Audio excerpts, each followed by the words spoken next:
Selamat malam, selamat siang, atau selamat pagi. Berjumpa lagi dengan gua Dito di channel Mahasiswa Siluman. Di video kali ini, gue bakal nyeritain kisah seorang pendaki bujang bernama Angga yang sedang tidak baik-baik saja dengan kehidupan cintanya. Karena cewek yang dia suka sudah memiliki pasangan. Akhirnya dia pun menjadi frustasi, yang akhirnya menyebabkan dia ingin mengakhiri hidupnya dengan cara berdiri di gunung, tepatnya di Gunung Argopuro, gunung yang memiliki trek terpanjang di Pulau Jawa. Namun saat dia di gunung, dia malah bertemu dengan perempuan yang tulus mencintainya. Tapi siapa sangka, ternyata cinta mereka juga terhalang oleh dua dimensi yang berbeda. Jadi bagaimana kisah lengkapnya? Kita langsung saja ke cerita. Tapi sebelum lanjut, jangan lupa untuk like, share, dan subscribe channel Mahasiswa Siluman ya. Dan aktifkan tombol notifikasinya. Dan seperti biasa, sebelum mendengarkan, pasang dulu earphone-mu, siapkan tempat dan posisi yang nyaman. Dan selamat.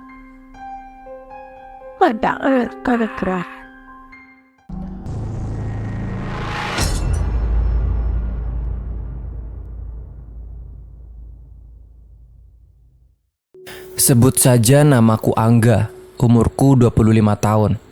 Dan aku bekerja di sebuah kantor marketing di Jawa Timur. Ya bisa dibilang aku ini orangnya biasa-biasa saja. Dan terlebih lagi aku selalu gagal dalam hal cinta. Ya, bukan dalam hal cinta saja.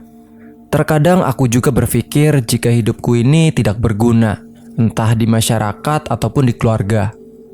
Aku mencintai seorang wanita yang sebut saja namanya Wulan. Dia cantik, baik, dan bagiku sangatlah sempurna. Setiap pagi dia selalu tersenyum padaku saat di kantor.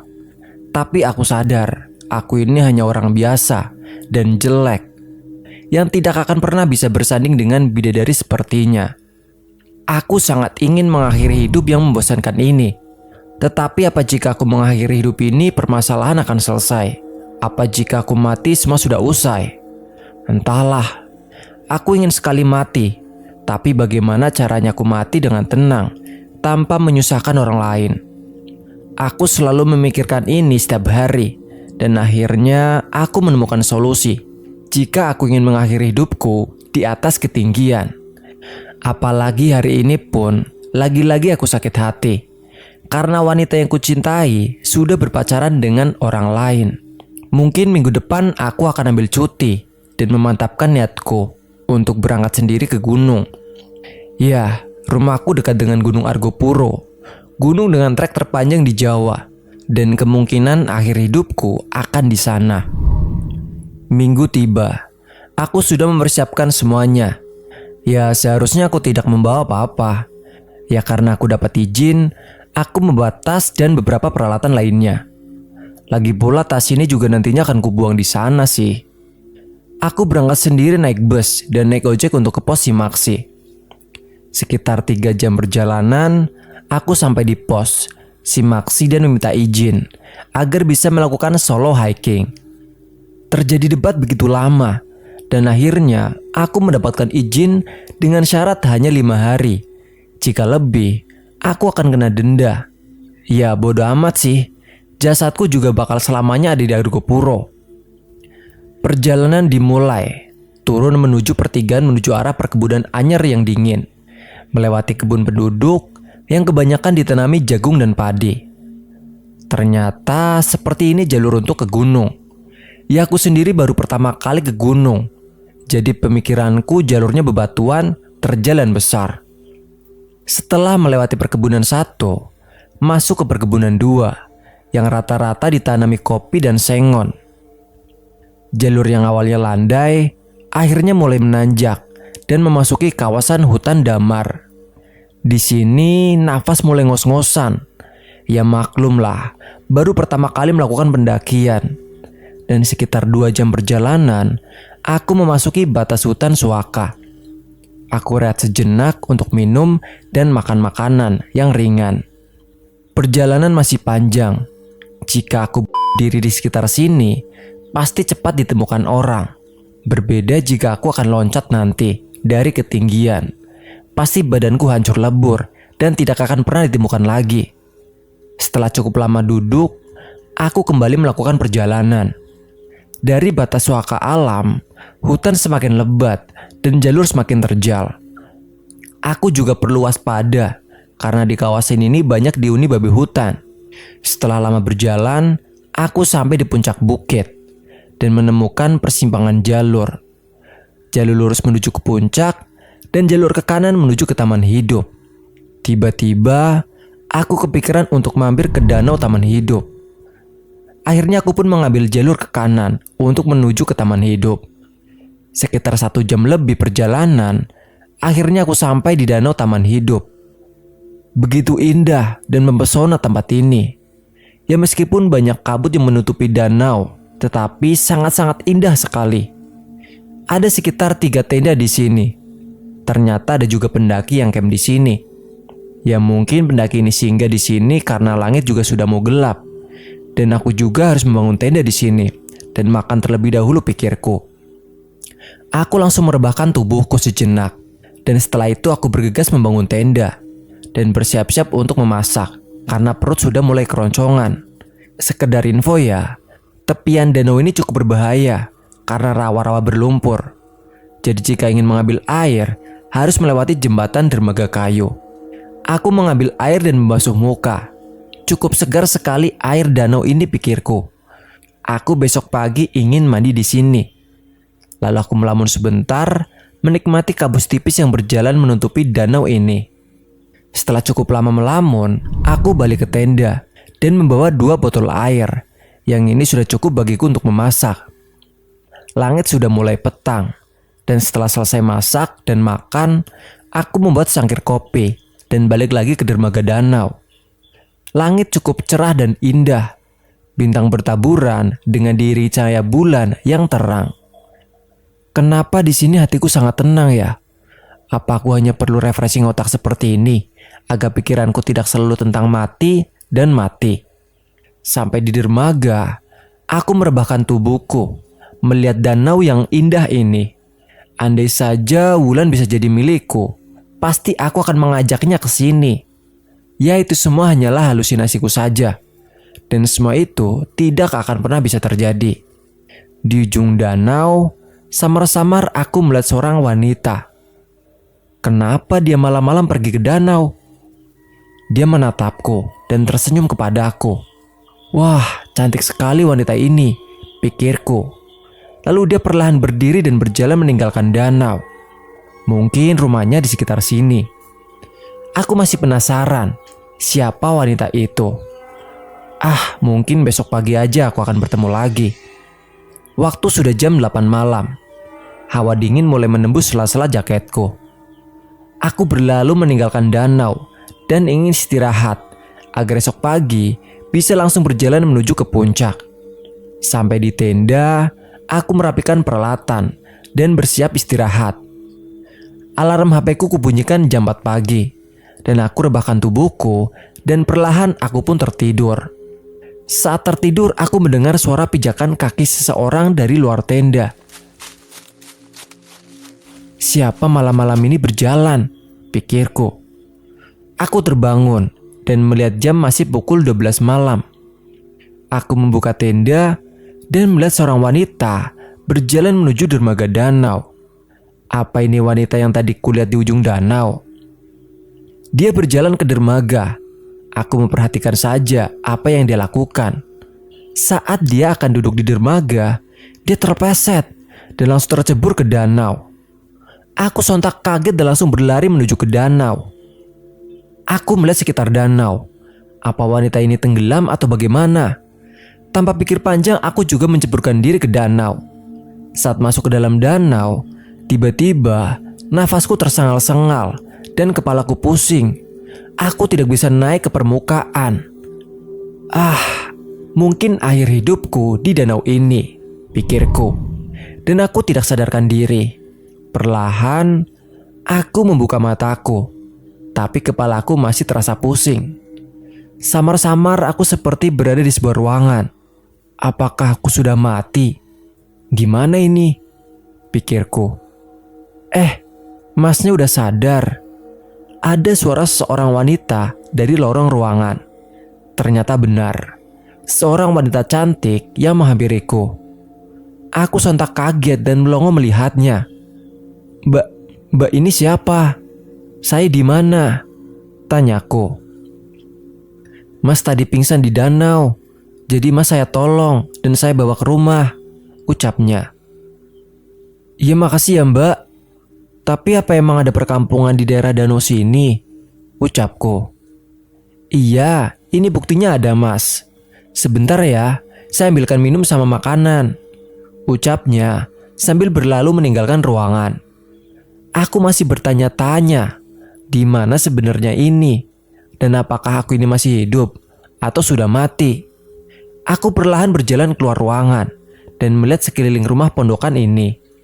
Benar saja, ternyata ada perkampungan yang sejuk dan asri.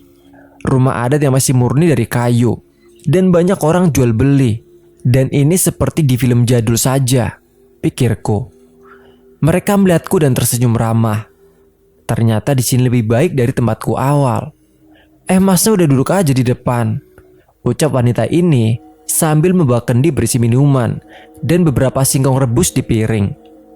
Ya mbak, maaf ya nggak sopan banget. Emang ini kampung udah lama banget ya di sini, ucapku. Iya mas, sudah lama. Ya beginilah keadaannya. Terus masnya kok bisa pingsan di pinggir danau? Ucapnya. Aku awalnya mau nolong wanita mbak, kecebur di sungai.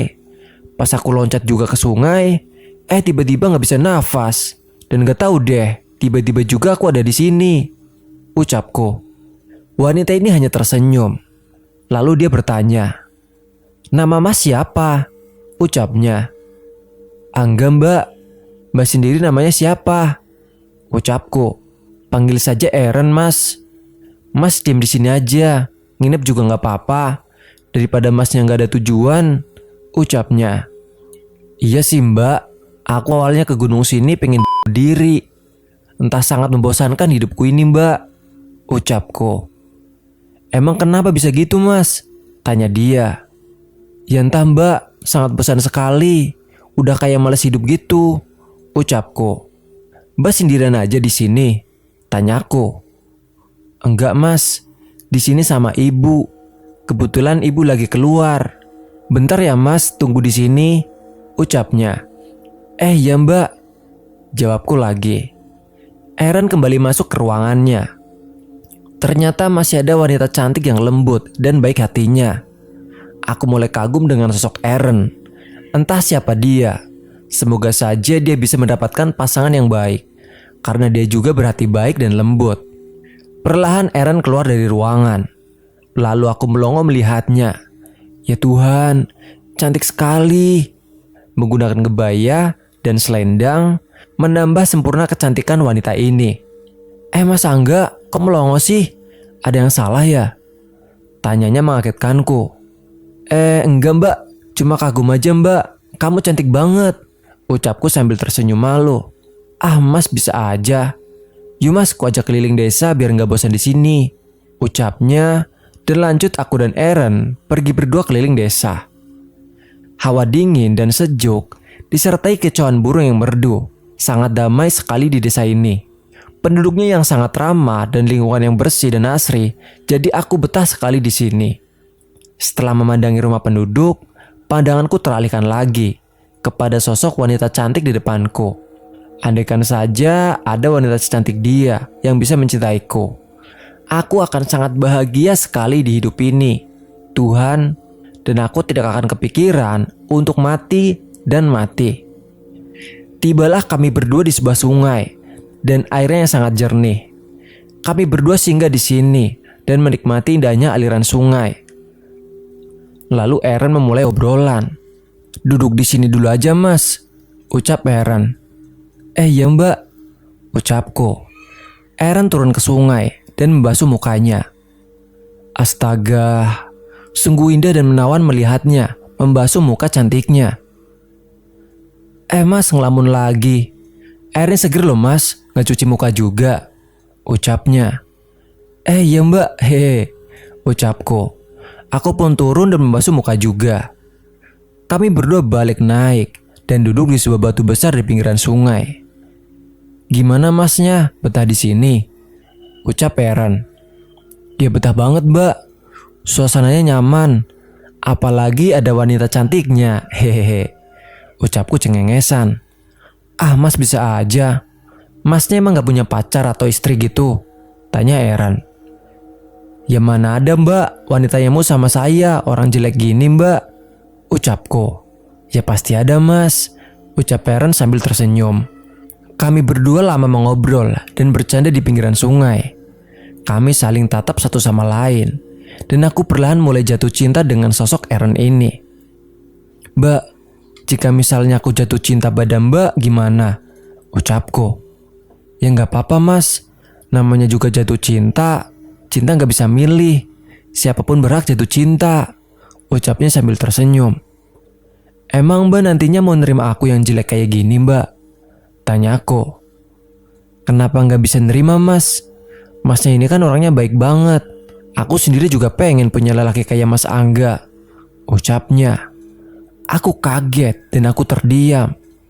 Aku sontak langsung memeluk Eren sambil menangis bahagia. Hari ini, hari yang tidak akan pernah aku lupakan dalam hidupku. "Aku mau kamu jadi pendamping hidupku, Eren. Meskipun kita baru sehari saja kenal, engkau sudah membuatku tahu apa artinya ketulusan," ucapku. "Iya, Mas. Aku juga ingin kamu ada di sampingku selamanya. Jangan pernah lupakan aku ya," ucapnya. Kami berdua lalu pergi dan meninggalkan sungai. Sepanjang perjalanan, kami bersenda gurau dan aku menggendong Eren sepanjang perjalanan. Lalu kami akhirnya sampai di rumah dan ternyata di sana Ibu Eren sudah pulang. "Dari mana aja kamu, Nak? Ibu cariin gak ada di rumah," ucap ibu. Iya maaf, Bu. Ini aku habis nemenin Mas Angga jalan-jalan." Iya, ini kenalin Mas Angga," ucap Eren. Aku menjabat tangan Ibu Eren. "Kenalin, Bu, saya Angga," ucapku. "Iya, Nak, saya ibunya Eren," ucapnya. "Eren sini ikut ibu sebentar. Biar Nak Angga duduk dulu di depan," ucap ibu. "Bentar ya, Mas. Mas tunggu di sini dulu," ucap Eren dengan pergi ke dalam bersama ibunya. Aku kepikiran, ada masalah apa ya? Apa kedatanganku di sini yang salah? Atau harus minta izin dulu sebelum menginap? Ya entahlah, mungkin ada masalah pribadi mereka dan aku pun tidak boleh tahu itu. Tidak lama kemudian, Eren dan ibunya keluar ruangan dan ibunya menyuruhku masuk dengan Eren. Lalu aku dipersilakan duduk. "Nak, ibu tahu kamu dan Eren saling mencintai. Tapi ibu punya syarat kepadamu," ucap ibu. "Iya, Bu. Apa itu? Mungkin saya akan sanggup memenuhi," ucapku. "Tolong kamu jangan keluar rumah apapun itu," ucap ibu. "Tapi kenapa, Bu? Kok tidak boleh keluar rumah?" ucapku heran. "Ya itu saja syarat ibu. Kamu sanggup apa enggak?" ucapnya. "Ya apapun itu aku sanggup, Bu. Asalkan aku selalu bersama dengan Eren," ucapku. Akhirnya sepakat. Aku bisa memiliki Eren sepenuhnya. Asalkan aku tidak boleh keluar dari rumah ini. Ah, bodo amat. Yang penting aku bisa selamanya bersama wanita yang kucintai. Kami berdua selalu bersama setiap hari. Jika Ibu Eren pulang dari perkebunan, kami selalu membantu masak berdua, berbagi cerita, dan ya ini sebuah keluarga yang aku impikan. Setiap malam saat tidur, aku selalu memandangi wajah Eren, wajah wanita yang kucintai, dan tak akan pernah kulupakan sepanjang hidupku. Seminggu berlalu. Esok pagi saat Eren masak di dapur, aku berada di ruang makan. Tiba-tiba, aku mendengar suara gamelan dan orang ramai di luar. Ada apa ini? Rasa penasaranku mengajakku mengintip keluar. Ternyata ada acara di desa. Entah ada acara apa. Setiap orang membawa makanan ramai-ramai. Dan aku ingin sekali melihat langsung keluar rumah. Tapi aku masih ingat janjiku kepada ibunya Eren. Jika aku tidak boleh sama sekali keluar rumah. Ya mungkin cuma sekali gak masalah kali ya. Perlahan aku membuka pintu agar Eren tidak mengetahui jika aku keluar rumah. Dan ternyata benar. Ada acara di desa Dan setiap rumah menaruh makanan dengan desain unik di depan rumah. Suara gamelan mengiringi acara ini. Dari kejauhan, ada kereta kuda dan diiringi para penjaga yang gagah berani. Mungkin di dalam kereta itu adalah seorang putri kerajaan, pikirku. Mas, kamu kok keluar rumah? Kan kamu udah janji sama ibu. Teriak Eren mengagetkanku. Maaf, aku penasaran apa yang terjadi di luar, ucapku. Tapi kan kamu udah janji, ucap Eren sambil menangis. Aku merasa bersalah. Tiba-tiba, kereta kuda tersebut lewat di depan rumah dan berhenti sejenak. Dan ternyata benar, ada putri kerajaan di dalamnya. Dia menatapku tajam, dan Eren hanya menundukkan kepala. Apa ada yang salah kepada aku? Aku bingung. Putri ini tersenyum dan melanjutkan perjalanan lagi. Muka Eren tiba-tiba pucat, dan aku sangat merasa bersalah. Maaf banget, emang salah banget ya kalau aku keluar rumah? Tanyaku kepadanya. Ya gak apa-apa mas, semua udah terjadi, jadi gak usah dipikirkan. Jadi masuk aja yuk ke rumah, ucap Eren mengajakku masuk ke rumah.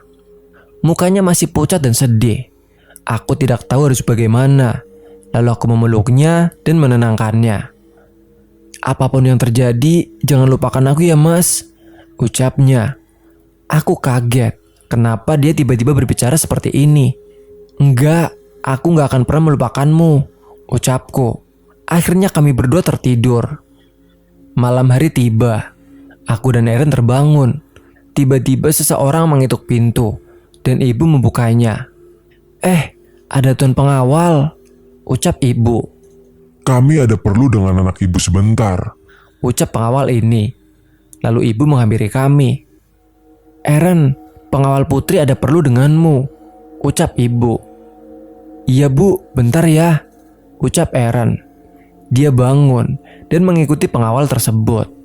Ada apa ini? Apa ini masalahku keluar rumah tadi? Pikirku. Aku dan ibu menunggu Eren dengan cemas. Setelah cukup lama menunggu, Eren balik diantar pengawal tadi dan menangis memeluk ibu. Setelah itu, dia menangis memelukku dengan erat. Kemudian ibu dipanggil oleh pengawal. Maafin aku ya mas, maafin aku, ucap Eren sambil menangis. Ada apa? Kamu kenapa? Ucapku. Aku sangat bingung dengan keadaan ini. Lalu ibu menghampiriku dan Eren dengan raut sedih. Juga dia memelukku. Kamu orang baik nak. Terima kasih sudah bisa mencintai anak ibu dengan tulus, ucap ibu. Besok kamu dan Eren dipanggil menghadap Tuan Putri, ucap ibu. Kenapa bu? Apa aku melakukan kesalahan besar? Ucapku bingung. Sudah, kamu sekarang tidur aja dengan Eren.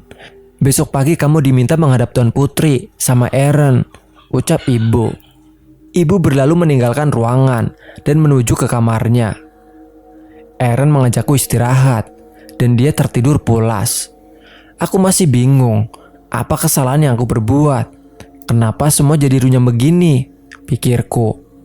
Entahlah, semoga besok pagi semua masalah akan usai, pikirku.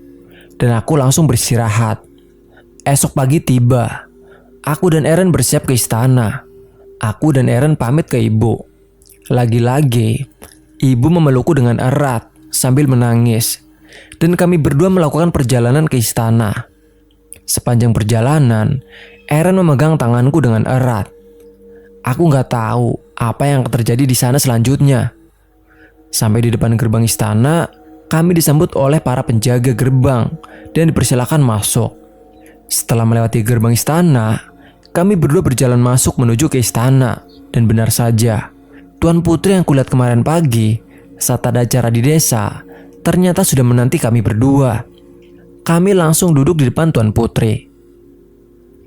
Maaf sudah mengganggu ketenangan kalian berdua. Eren, kamu sudah melakukan kesalahan besar. Kamu sudah mengajak manusia ke sini. Dan kamu juga sudah jatuh cinta kepadanya, ucap Tuan Putri. Maaf, maksud Tuan Putri gimana ya? Saya nggak ngerti, ucapku heran. Dan dia tersenyum. Dia menyuruh pelayannya mengambil sebuah kaca besar dan memperlihatkannya kepadaku. Tiba-tiba, kaca tersebut memperlihatkan suatu tempat yang ternyata itu danau taman hidup, dan di sana ada sebuah jasad. Setelah kulihat cukup jelas, ternyata itu jasadku. Dan ada beberapa orang seperti tim SAR di danau mencari sesuatu. Itu adalah ragamu. Ragamu telah disembunyikan oleh Eren, dan Eren membawa jiwamu ke sini. Kamu masih hidup, dan kamu harus kembali ke kehidupanmu semula, ucap Tuan Putri. Eren menangis jadi-jadinya dan memelukku. Maaf aku Mas Angga, maafkan aku, ucap Eren. Tetapi Tuan Putri, jika saya harus mati, saya nggak masalah, asalkan saya bisa bersama Eren, ucapku. Tidak bisa. Dimensimu dan dimensi kami sudah berbeda, dan kamu belum saatnya juga untuk mati. Coba lihat di sana. Itu perempuan yang kamu cintai saat di dunia, dan orang tuamu bingung mencarimu, ucap Tuan Putri. Iya benar, aku melihat Wulan, wanita yang kucintai dulu, saat aku sebelum bertemu Eren, dan orang tuaku mencariku. Ternyata mereka selama ini sayang kepadaku, tetapi apa yang kulakukan? Aku sudah membuat mereka bingung dan cemas. Sudah saatnya Eren, kami harus mengembalikannya ke alamnya lagi, ucap Tuan Putri. Eren dengan tangisannya menarik tanganku dan mengajakku keluar dari istana. Dia mengajakku ke suatu tempat. Ya, itu di pinggir sungai besar yang saat itu kami duduki. Tiba-tiba, raut wajah Eren berubah menjadi menyeramkan dengan wajah pucat penuh darah di wajahnya. Inilah wajahku sebenarnya, Angga. Tidak ada yang bisa mencintaiku setelah melihat wajah asliku. Dan kamu saat ini pun merasa ketakutan kan? Dan cintamu juga sudah hilang melihat ini, ucapnya sambil menangis. Aku perlahan mengusap air matanya. Bagaimanapun dirimu, aku sudah berjanji akan mencintaimu. Jika memang aku harus mati, aku rela agar bisa bersama denganmu selamanya, ucapku. Wajah Eren berubah lagi menjadi sosok wanita yang cantik yang aku temui awal.